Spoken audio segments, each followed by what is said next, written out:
નમસ્કાર મિત્રો, સ્વાગત છે આપનું મારી ચેનલ એચએસ ટ્યુટોરિયલમાં. એક નવી અપડેટ આવી છે જેના અંતર્ગત તમામ શિક્ષક મિત્રોએ પ્રશસ્ત એપ ફરજિયાતપણે ડાઉનલોડ કરીને એને ડિજિલોકર સાથે લિંક કરવાની રહેશે. ત્યારબાદ આવનારા સમયમાં આ પ્રશસ્ત એપમાં એનઈપી 2020 અંતર્ગત તમામ શિક્ષક મિત્રોને તાલીમ આપવામાં આવશે. તો આજના આ વિડીયોમાં આપણે પ્રશસ્ત એપને ડાઉનલોડ કરી એને ડિજિલોકર સાથે કઈ રીતે લિંક કરવી એની સંપૂર્ણ માહિતી મેળવીશું. તો આપ આખો વિડીયો ધ્યાનથી જોજો. પ્રશસ્ત એપ ડાઉનલોડ કર્યા પહેલા સૌપ્રથમ મિત્રો તમારે પ્લે સ્ટોર ઓપન કરીને પ્લે સ્ટોરમાં જઈને ડિજિલોકર એપ ડાઉનલોડ કરવાની રહેશે.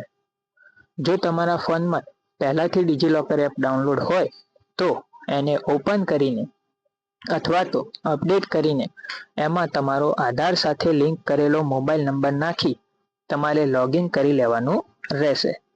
ડિજિલોકર એપમાં લોગિન થઈ ગયા બાદ તમારે ફરીથી પ્લે સ્ટોરમાં જઈને પ્રશસ્ત એપ સર્ચ કરવાનું રહેશે. પ્રશસ્ત એપ સર્ચ કરતા આ પ્રમાણેની એપ તમને અહીંયા જોવા મળશે, જેને તમારે ઇન્સ્ટોલ કરી લેવાની છે. પ્રશસ્ત એપ ઇન્સ્ટોલ કર્યા બાદ ઓપન બટન પર ક્લિક કરતા કંઈક આવો ઇન્ટરફેસ તમને જોવા મળશે, જેમાં શરૂઆતના ઇન્ટરફેસમાં સ્કીપ સિલેક્ટ કરીને ગેટ સ્ટાર્ટેડ બટન પર ક્લિક કરવું. ગેટ સ્ટાર્ટેડ બટન પર ક્લિક કરતા તમને અહીંયા લોગિનના બે ઓપ્શન જોવા મળશે. એક છે લોગિન વિથ આધાર અને બીજો છે લોગિન વિથ મોબાઈલ નંબર, જેમાં તમારે લોગિન વિથ મોબાઈલ નંબર પર ક્લિક કરવું. લોગિન વિથ મોબાઈલ નંબર પર ક્લિક કરતા આ પ્રમાણેની વિન્ડો ઓપન થશે, જેમાં sign in to your account via DigiLocker એટલે કે ડિજિલોકર દ્વારા આ એકાઉન્ટમાં સાઇન ઇન કરવાનો ઓપ્શન ઓપન થઈ જશે, જેની અંદર નીચે આપેલા બંને બોક્સમાં ટિક કરવાનું રહેશે. નીચે આપેલા બંને બોક્સમાં ટિક કરી અહીંયા તમારે તમારો જે પણ આધાર સાથે લિંક કરેલો મોબાઈલ નંબર હોય એ મોબાઈલ નંબર નાખવાનો રહેશે. એ મોબાઈલ નંબર નાખી સાઇન ઇન ઓપ્શન પર ક્લિક કરતા તમારા મોબાઈલમાં એક ઓટીપી આવશે. એ જે ઓટીપી આવે એ અહીંયા એન્ટર કર્યા બાદ તમારે સાઇન ઇન ઓપ્શન પર ક્લિક કરવાનું રહેશે.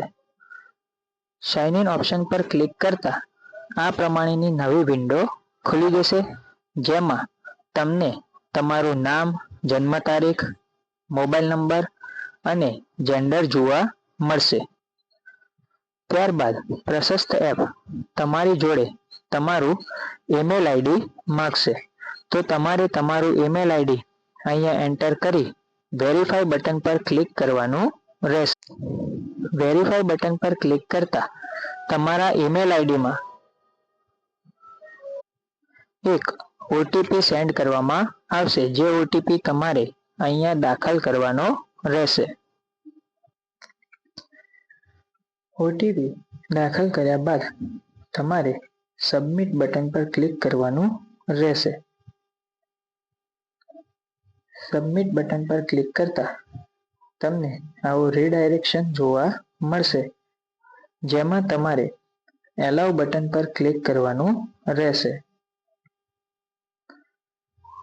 એલાઉ બટન પર ક્લિક કરતા આગળની પ્રોસેસિંગ રિક્વેસ્ટ જોવા મળશે અને ત્યારબાદ પ્રોસેસિંગ રિક્વેસ્ટ પૂરી થતાં તમારું પ્રશસ્ત એપમાં સફળતાપૂર્વક એકાઉન્ટ બની જશે. તો આ રીતે તમે સંપૂર્ણ પ્રોસેસને સ્ટેપ બાય સ્ટેપ ફોલો કરીને પ્રશસ્ત એપમાં તમારું એકાઉન્ટ બનાવીને એને ડિજિલોકર સાથે લિંક કરી શકો છો. ત્યારબાદ આવનાર સમયમાં શિક્ષણ વિભાગમાંથી જે પણ માહિતી આપવામાં આવે એ માહિતી પ્રમાણે તમારે અહીંયા પ્રશસ્ત એપમાં કાર્ય કરવાનું રહેશે. આશા કરું છું કે વિડીયોની માહિતી આપને ખૂબ જ ઉપયોગી નીવડશે. ફરી મળીશું એક નવા વિડીયોમાં નવી અપડેટ સાથે. ત્યાં સુધી જય હિન્દ, જય ભારત.